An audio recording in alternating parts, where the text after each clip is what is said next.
15 tahun berlalu, Zhang Wuji telah bertumbuh besar dan kini saatnya ia melihat dunia luar. Setelah itu, Chushan meminta izin kepada Xishan untuk pergi dari Pulau Pingwo dan kembali ke kuil Wudang. Di dalam perjalanan, Wuji tak sengaja melihat seorang bocah yang tengah menangisi ibunya. Dan Wuji pun memberikan sebuah liontin untuk menenangkan bocah tersebut. Setelah itu, Chushan, anak dan istrinya pun kembali melanjutkan perjalanan. Tak lama kemudian, muncul anggota dari 6 aliran putih yang membawa bocah cilik tadi dan membunuh ibunya. Malam harinya, anggota sekte 6 aliran putih datang ke kuil Wudang untuk mencari Chushan. Saat itu di kuil Wudang bertepatan sedang merayakan ulang tahun ke-100 Zhang Samfeng yang merupakan pendiri kuil Wudang, dan orang ini sangat sakti mandraguna. Ia menyapa semua pengunjung dengan sangat ramah. Tetapi tujuan kedatangan mereka semua adalah untuk meminta Chushan menunjukkan di mana Xishan berada. Memanfaatkan situasi yang terjadi, 2 jagoan dari kerajaan Yuan memasuki kuil Wudang untuk mencari pusaka golok naga. Namun, Yin Susu mencoba untuk mencegahnya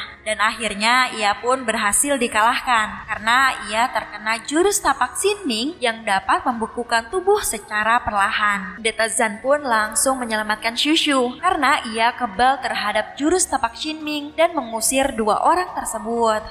Namun naas, ternyata Wuji juga terkena jurus tapak Xin Ming. Setelah itu, pendeta Zhang menuduh bahwa ini semua adalah perbuatan sekte aliran putih. Chushan yang kesal pun memutuskan untuk tidak mau merepotkan gurunya lagi dan memilih keluar dari Wudang. Lalu ia pun menerima siapapun yang ingin balas dendam kepada Xishan dan pertempuran pun terjadi. Chushan pun diserang oleh semua orang yang ada di sana. Chushan menjadi bulan-bulanan semua orang yang ada di sana dan ia terluka cukup parah akibat terkena beberapa serangan. Melihat hal itu, pendeta Zhang langsung menyelamatkan Chushan dan mengusir semua anggota aliran putih. Karena banyaknya luka yang ia terima, Chushan pun harus tewas di sana. Pendeta Zhang pun menjadi murka dan mengancam akan menghabisi siapapun jika mereka terus membuat keonaran. Dan setelah itu, barulah pendeta Zhang berusaha menyembuhkan luka yang Wuji alami. Tetapi ada satu halangan.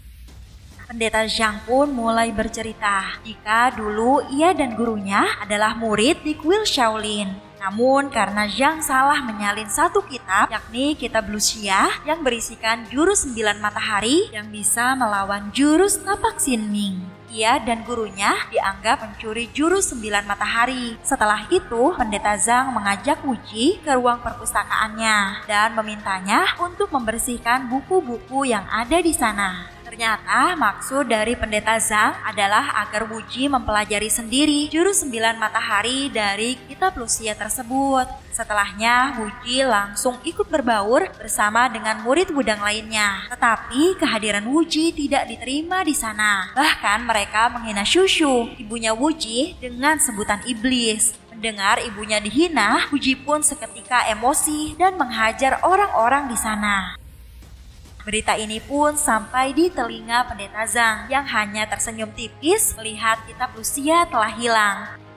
Sementara itu, Wuji dan sang ibu berniat kembali ke Pulau Pingwo untuk berlatih jurus 9 matahari dan menyembuhkan luka beku di tubuhnya. Namun sayangnya, sang ibu tewas di perjalanan karena ia sudah tak sanggup lagi menahan pembekuan di sekujur tubuhnya. Singkat cerita, Wuji pun telah sampai di Pulau Pingwo dan ia pun mulai berlatih jurus 9 matahari di bawah bimbingan Xishan. 16 tahun kemudian, Wuji memutuskan untuk kembali ke daratan Cina untuk membersihkan nama baik kedua orang tuanya. Saat memasuki kota Chong'an, Wuji menyelamatkan seorang wanita yang berurusan dengan anggota aliran putih. Karena anggota sekte aliran putih inilah yang telah menghina ibunya, Yin Susu. Wuji pun sedikit terkejut karena ia bertemu dengan anggota sekte Ming yang merupakan sekte ibunya dulu. Malam harinya mereka menyelinap masuk ke wilayah kerajaan dan mendengar rencana Tuan Putri yang sedang membicarakan sesuatu bersama dengan Cheng Kun. Cheng Kun mengadu domba antara sekte aliran putih dan juga sekte Ming. Di saat sedang membicarakan hal itu, Cheng Kun pun menyadari adanya penyusup.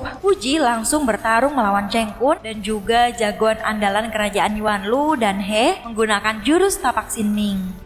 Pertarungan mereka pun terjadi cukup sengit. Namun meskipun Wu Ji hanya seorang diri, ia mampu menghadapi mereka. Naasnya Xiao Chu terkena jurus tapak Sin Ming. Dan dikarenakan hal itu, Wu Ji terpaksa melarikan diri membawa Xiao Chu. Sementara itu, di bawah Gunung Wudang, para biksu Tao saat itu mengembalikan pedang langit ke perguruan Emei dan menghapus perselisihan antara Wudang dan Emei di masa lalu. Keenam aliran putih ini pun bersiap menyerang sekte Ming yang mereka anggap sebagai sekte iblis. Keenam anggota aliran putih ini terdiri dari perguruan Kunlun, Huasan, Kondong, Emei, Shaolin, dan juga Wudang. Namun Cheng Kun tiba-tiba muncul dan mengatakan rencananya untuk menyamar sebagai Zhang Wuji lalu kembali ke sekte Ming. Tapi rencana mereka tersebut terdengar oleh Wei Xiao yang dijuluki sebagai si kelelawar hijau yang tiba-tiba datang. Dan ia pun menghabisi beberapa orang anggota sekte aliran putih. Wei Xiao pun menyandra seorang gadis anggota sekte aliran putih. Dan tak lama kemudian Wuji pun datang untuk menyelamatkan gadis tersebut.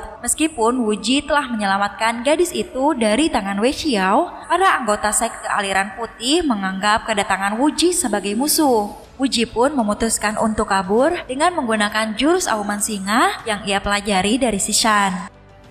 Kemudian Wei Xiao kembali ke sekte Ming dan memperingati kedua seniornya karena aliran putih telah mengepung mereka dan membuat penyamaran sebagai Zhang Wuji. Lalu mereka bertiga pun membuat rencana bagi siapapun yang mengaku bernama Zhang Wuji harus dihabisi. Tak lama setelah itu Wuji datang membawa Xiao Chu yang terluka dan memberitahu bahwa dirinya adalah Wuji. Namun dikarenakan mereka tak tahu jika itu adalah Wu Ji yang sebenarnya, mereka pun beraksi sesuai rencana yang telah disepakati. Melihat hal itu, Xiao Chu pun langsung bergegas membawa Wu Ji ke ruang rahasia sekte Ming untuk menyembuhkannya dan menjauhi ketiga senior dari sekte Ming. Xiao Chu mengetahui tempat ini karena dahulu ibunya adalah merupakan anggota senior di sekte Ming.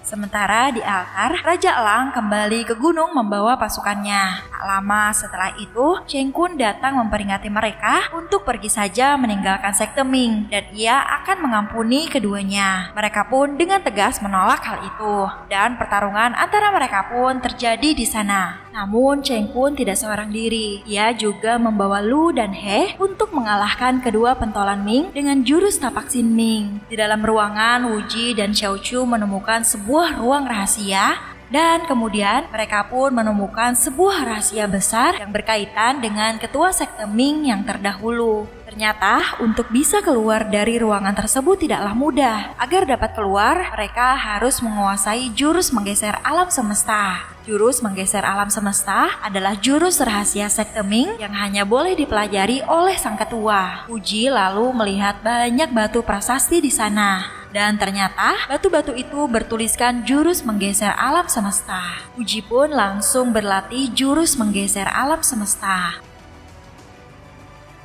Di tempat lain, anggota aliran putih menyerbu sekte Ming yang sedang dicoba ditahan oleh Raja Elang.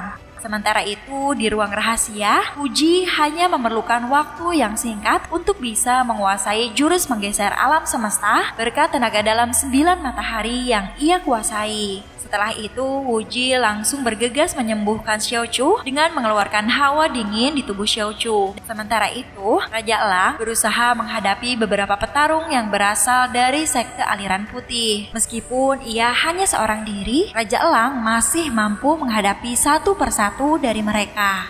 Di saat Raja Elang tengah terpojok, Wu Ji pun keluar dengan menjebol lantai. Dan mereka tepat berada di tengah-tengah kerumunan musuh. Wu Ji yang datang tepat waktu langsung memutuskan untuk bertarung menggantikan kakeknya untuk mewakili sekte Ming. Kemudian di hadapan semua orang, Wu Ji menyembuhkan racun tapak Sin Ming yang diderita oleh kedua senior Ming. Setelah itu, salah satu perwakilan dari Shaolin maju untuk melawan Wuji, dan orang tersebut menguasai jurus cakar naga yang merupakan salah satu jurus yang sangat mematikan. Mereka berdua pun bertarung dengan sangat sengit. Awal pertarungan, Wuji terlihat cukup kesulitan menghadapi biksu tersebut. Ia sempat terkena serangan dan mendapatkan luka di tangannya. Meskipun demikian, Wuji bukanlah pria biasa. Ia sangat berbakat. Jurus apapun yang ia lihat langsung bisa ia kuasai berkat dari jurus menggeser alam semesta yang ia pelajari barusan. Dan dari pertarungan itu, perwakilan Shaolin ini kalah karena jurusnya sendiri.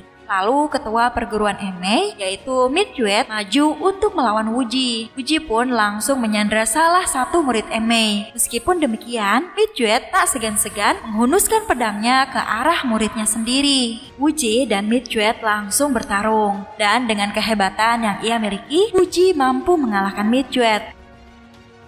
Di saat Wuji akan menyerahkan pedang langit, ia ditusuk oleh salah satu murid dari Enmei. Dan tumbangnya Wuji ini membuat semua aliran putih bubar.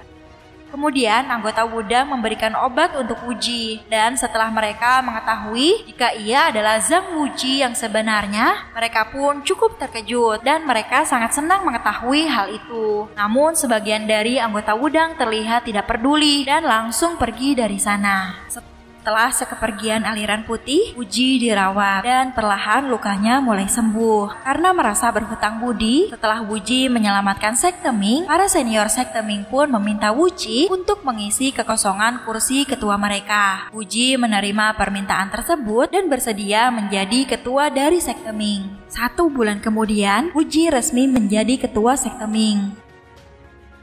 Dan tak lama setelah itu, mereka mendapatkan kabar jika pasukan Ming menemukan pendekar Wudang yang tengah terluka parah. Wuji pun langsung bergegas mendatanginya. Dan ternyata orang itu adalah Zhang Ying, paman ke-6 atau murid ke-6 dari Zhang Shangfeng. Zhang Ying pun menjelaskan apa yang terjadi kepadanya. Saat dalam perjalanan pulang ke Wudang, para anggotanya diserang oleh pasukan kerajaan dan 4 seniornya ditangkap. Wuji dan yang lainnya memutuskan untuk mencari obat penawarnya ke rumah peristirahatan Tuan Putri Kerajaan. Setelah sampai di sana, mereka disambut dengan baik. Namun ternyata sang putri telah menyiapkan jebakan dan akhirnya meracuni para senior sekte Ming.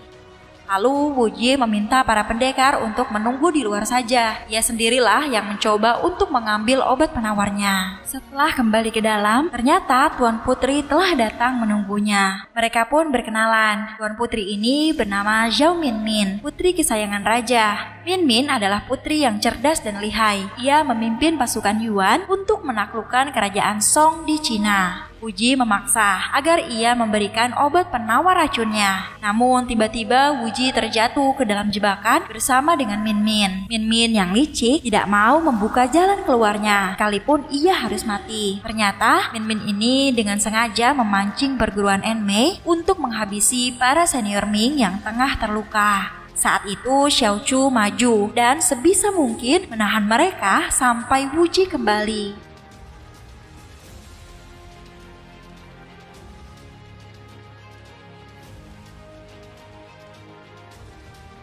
Sementara itu, Wuji sendiri masih kebingungan memikirkan cara untuk bisa keluar dari ruangan tersebut. Wuji pun mencoba mengancam Minmin dan membuatnya setuju untuk membukakan jalan keluar. Tetapi ia memiliki syarat, yaitu Wuji harus menyanggupi 3 hal kepadanya. Namun dikarenakan ia belum terpikirkan apa-apa, Minmin pun akan mengucapkan permintaannya saat ia bertemu lagi dengan Wuji. Wuji pun langsung setuju akan hal itu. Beberapa saat kemudian, Wuji kembali tepat waktu dan membuat Midget terpental menghadapinya. Kemudian Wuji pun mengobati paman dan kakeknya, lalu memperingati anggota Enmei jika mereka harus mencari tempat perlindungan karena aliran putih tengah diincar oleh pasukan kerajaan. Dan benar saja, baru berjalan beberapa langkah, Lu dan He langsung menangkap anggota Enmei. Sementara itu, Wuji berniat pergi ke kuil Shaolin, tapi setelah sampai di kuil Shaolin, Min, mereka menemukan para biksu telah tewas tergeletak dan di sana terdapat tulisan jika pelakunya adalah sekte Ming. Di perguruan Wudang, tiba-tiba pendeta Zhang didatangi oleh seorang biksu yang meminta tolong kepadanya untuk melindunginya. Namun ternyata biksu tersebut malah ingin membunuh pendeta Zhang dan salah satu murid pendeta Zhang yang telah berkhianat juga ingin membunuhnya. Ternyata murid tersebut telah membelot ke pihak kerajaan karena ia telah dijanjikan di posisi jenderal besar. Tak lama setelah itu, pasukan kerajaan datang beserta dengan Min Min. Kedatangan mereka bertujuan untuk mengajak paksa pendeta Zhang bergabung dengan kerajaan karena 4 anggota Wudang telah berada di kerajaan. Tetapi pendeta Zhang menolak hal itu. Namun Min Min terus memaksanya. Jika Wudang bisa mengalahkan kedua jagoannya, maka ia akan pergi tanpa memaksa pendeta Zhang. Untungnya, Wuji datang tepat waktu. Hal itu membuat pendeta Zhang terkejut sekaligus sangat senang.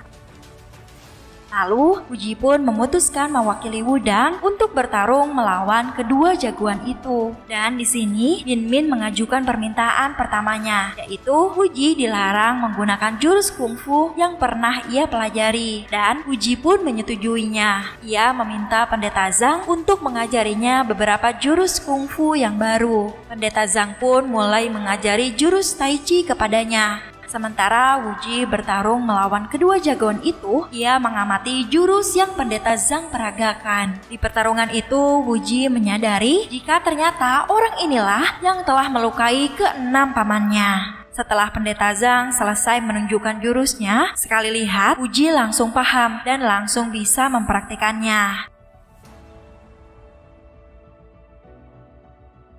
Tak lama kemudian, setelah itu para senior sekte Ming sampai ke sana. Setelah orang tersebut berhasil dikalahkan, temannya langsung maju untuk menantang Wuji. Dan ternyata ia memakai pedang langit milik Midjuet yang berhasil ia rampas. Dan pertarungan hebat antara mereka berdua pun terjadi di sana. Saling beradu serangan dan kekuatan terjadi di antara mereka. Setelah bertarung cukup lama, akhirnya Wuji pun berhasil memenangkan pertarungan. Ia berhasil memotong lengan orang tersebut. Tapi saat ia akan menangkap Min Min, tiba-tiba muncullah salah satu petarung kerajaan yang langsung membawa Min Min pergi dari sana. Min Min berpesan kepada Wuji untuk datang ke Datu, kota kerajaan Yuan, jika ia ingin menyelamatkan aliran putih. Dan film pun selesai. Nantikan kisah seru selanjutnya di part 2 ya. Mana seru banget kan ceritanya teman-teman? Jangan lupa untuk terus dukung kita dengan cara like, share, dan subscribe channel ini supaya kita lebih semangat lagi untuk terus upload video seru lainnya. Thanks for watching and see you guys in the next video. Bye!